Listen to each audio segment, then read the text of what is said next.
Hello दोस्तों, 2015 में Iran के साथ अमेरिका ने एक एग्रीमेंट किया था जिसमें ईरान ने कहा था कि वो न्यूक्लियर बॉम्ब नहीं बनाएगा।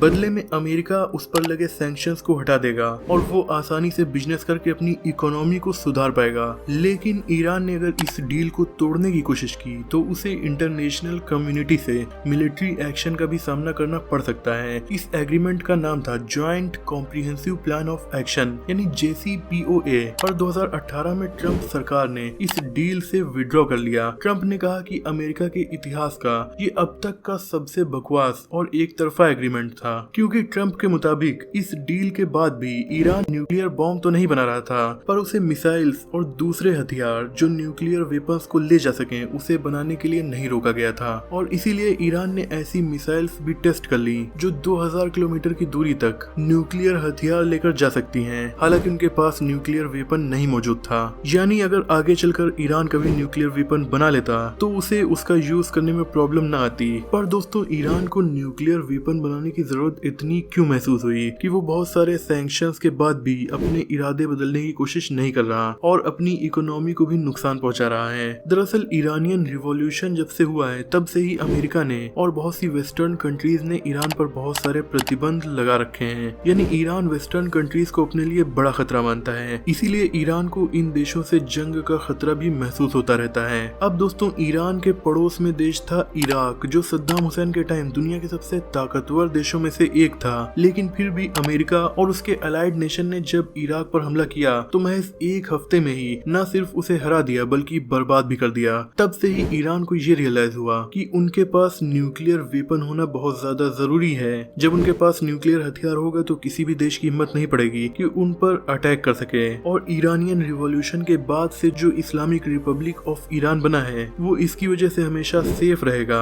लेकिन दोस्तों, इस सेफ्टी के अलावा ईरान को कुछ नए खतरे भी न्यूक्लियर हथियार बनाने से मिल सकते हैं, जैसे कि सऊदी अरेबिया, जॉर्डन, UAE। ये सभी देश न सिर्फ ईरान के एंटी हैं बल्कि अमेरिका के काफी अच्छे दोस्त भी हैं। तो ईरान के न्यूक्लियर वेपन बनने पर ये देश अपने लिए खतरा बताकर खुद भी न्यूक्लियर वेपन बना सकते हैं। और अगर उन्होंने नहीं बनाया तो अमेरिका सिक्योरिटी पर्पस बताकर उनके यहाँ अपने न्यूक्लियर वेपन डिप्लॉय कर देगा, जैसा कि उसने तुर्की और बहुत से यूरोपियन कंट्रीज में ऑलरेडी अपने कुछ न्यूक्लियर वेपन्स डिप्लॉय किए हुए हैं। इससे होगा ये कि ईरान को और भी देशों से न्यूक्लियर थ्रेट का सामना करना पड़ेगा। न्यूक्लियर वेपन बनाकर दूसरी प्रॉब्लम ईरान को ये फेस करनी पड़ेगी कि उस पर बहुत सारे एक्स्ट्रा सैंक्शंस भी लगा दिए जाएंगे। इससे ईरान की इकोनॉमी और भी ज्यादा बुरी तरीके से अफेक्ट होगी। लेकिन दूसरी तरफ ईरान को न्यूक्लियर वेपन न होने पर अपनी सिक्योरिटी पर खतरा महसूस होता है और न्यूक्लियर पावर्ड कंट्री होने पर वो इंटरनेशनल एग्रीमेंट्स और निगोशिएशन में मजबूती के साथ अपनी शर्त रख सकता है। इसीलिए ईरान ने एक बीच का रास्ता चुना।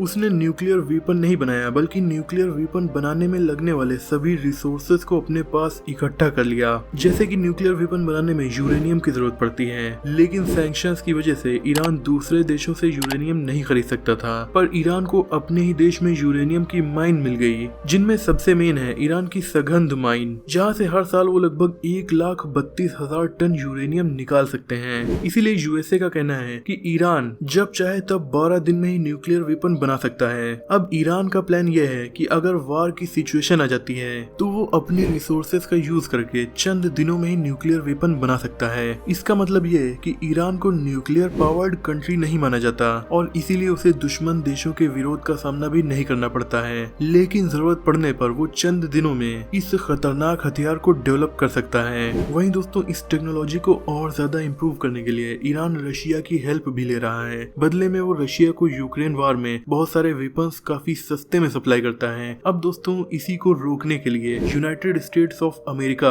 और अदर कंट्रीज ने 2015 में ईरान के साथ न्यूक्लियर डील की थी। उस टाइम USA के प्रेसिडेंट थे ओबामा। वो चाहते थे कि ईरान को न्यूक्लियर वेपन बनाने में जो टाइम लगने वाला है वो कुछ दिनों के बजाय लगभग 1 साल का हो जाए। यानी ईरान जब न्यूक्लियर वेपन बनाना शुरू करे तो कम से कम उसे 1 साल की जरूरत हो। और इतने दिनों में US और इजरायली इंटेलिजेंस ये पता कर ही लेंगे कि ईरान क्या कर रहा है और फिर मिलिट्री एक्शन से उसे न्यूक्लियर वेपन बनाने में रोक देंगे। इसीलिए इस डील में कुछ ऐसी शर्तें रखी गई थी जो ईरान के न्यूक्लियर प्रोग्राम को काफी ज्यादा लंबा कर सकती थी, जिनमें पहली शर्त थी ईरान अपनी यूरेनियम एनरिचमेंट फैसिलिटीज को बंद कर देगा। इन फैसिलिटीज में यूरेनियम को आप कह सकते हैं इस लेवल पर रिफाइन किया जाता है कि वो न्यूक्लियर हथियार बनाने लायक बन सके, और ईरान के पास जो यूरेनियम की फैसिलिटीज बचेंगी भी जिनसे वो न्यूक्लियर पावर का यूज करके इलेक्ट्रिसिटी को प्रोड्यूस करेगा, उन्हें भी इतना ज्यादा मॉडिफाई करना पड़ेगा कि ईरान यहाँ से न्यूक्लियर हथियार को न बना सके। अमेरिका की अगली शर्त ये थी कि किसी भी uranium mines, nuclear sites, uranium mills और फैक्ट्रीज में ईरान फ्री एक्सेस अलाउ करेगा इंटरनेशनल एटॉमिक एजेंसीज के लोगों को।